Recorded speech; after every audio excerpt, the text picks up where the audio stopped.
So this first poem I'm gonna read is gonna be in Peach in November, and it's like in the format of an interview. It's inspired by like an interview that my classmate made with my class with all our other classmates, and it is called "Give Me Love for My Class of 2020." What's your name? The manic pixie dream sidekick is every orbit of a cliche. In the cross-section of moonbeam and palm is a mourned punk tire instead of love, hence the self-failed kick of a miracle looping itself in spider rope. Look, once materialized, I'm fleetingly pellucid and bearingly gone. Give me love, give me rocking chair soul and rope burn of choice. To stay, to enter, I've chewed my thumb raw into licorice waiting for crystallization. And how long have you been here? Gone, now. Miracles bestowed upon calculators chafe for desublimination. Friction is what is lost. When I'm gone, have I been here? I've lived for myself and bitten cheek watching grace, leap, descent, fall, hurl, sinkage, arms stretching from cliches pits. We've dropped too many stars to orbit, and yet, and how have you liked it? Imagine I am not only merely like a spaceship, but am one scorching, and we are so close to gratitude. Exit velocity at our irreplaceable us, chalk the stewing in our lungs, and gravity universal. Watch miracle blink into another cliche. Finally, I cough heat when we plummet. You say, isn't it a miracle we've been brought together? Isn't it a miracle we've tolerated each other? Isn't it a miracle we've managed to resemble love? Isn't it a miracle how when you say it out loud, you sound like every other, like we haven't given up together? However, liked it? Like letting go would burn the fall. Okay, this next one is a love poem that I wrote when I was 16, so maybe a little embarrassing, but yeah. Mother, believe me, he kisses my brain. We grow Hermann Hesse on the front porch mingled with the orchids and Simone de Beauvoir and poison ivy, and in the fall we will plant ourselves too. That he combs through my vocal cords. I paint twigs on my thighs and gypsophila on its back. He plants his feet in the garden and I hydrangea in my room. Come winter, I will birth a happy bouquet with sad petals. That he hugs the blood vessel leaving my heart. He cuffs the stoles of dandelions with palms that I place on my eye to feel the thudding of his life. These are the hands with which he plants our lives side by side beside the aspen. That his palm, my eye, my soul, his heart, the garden, crops of thought. I know for every second with my whole wobbly existence that that is enough. We plant plants, we plant lives, mine next to his. He exists and I breathe, and that is enough. Okay, that is more embarrassing than I thought it would be. So now I'm gonna read an anti-love poem. This is called Bride. I cage myself in with you, and then I start to die. I untangle the petals strewn in my hair from the grease and the roots. The flowers lost their roots, they lost their roots and their thorns. No thorns, only petals they wove in my hair, only ripped and split and torn. Mother sewed petals onto infant cheeks and taught me to paint them blue. She said, sit in the sun until you're baked the glorious yellow of s05e01. But now I'm just pink.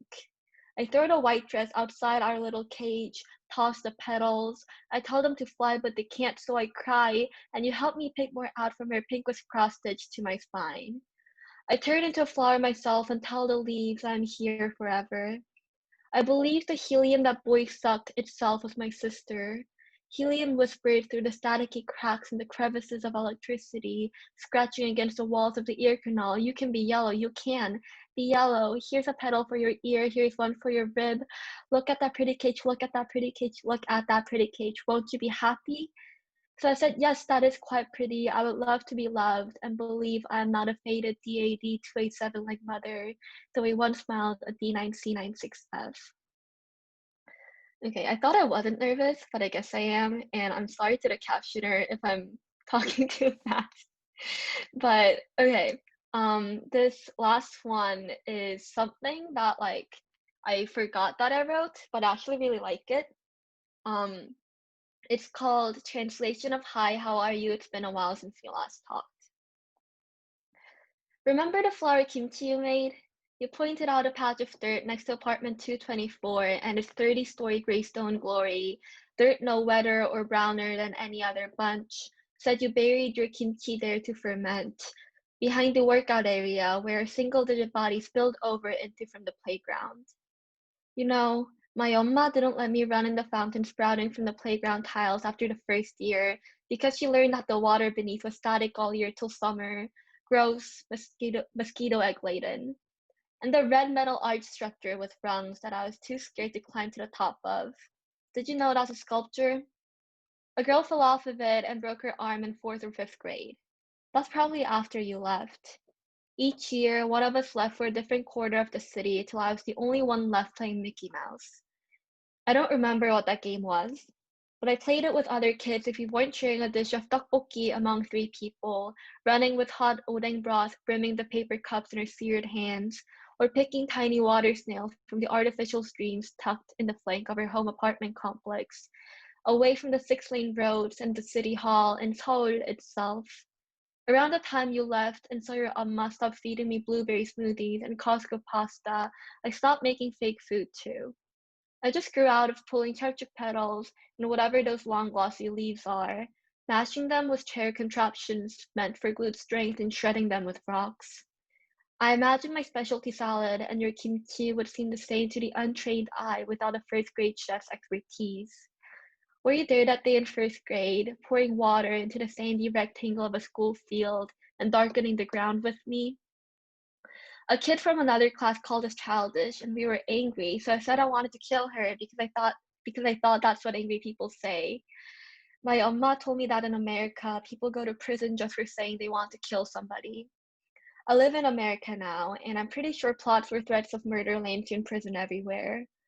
I live in the suburbs, the desert, and there's plenty of sand and dust, but never a good patch of plant growth dirt, the kind that drinks the water you feed it, the type you can unearth and place a pot of real kimchi to ferment, or a bunch of flower petals to rot. It's not like I particularly want to garden or see dirt. I have a backyard I go out to twice a year. It's not like I wish 11 years later now that we could dig up your fake kimchi to marvel at the wonders of childhood and imagination, but tell me, is my city doing well? When you're done with college entrance exams, I'll let you know if I'm in town. Let's go see if the same cherry blossoms and charchuk line the sidewalks in the apartment complex we all left. If the fountains still work in the playground that none of us are left in. I want to see if everything's fermented the way we left it.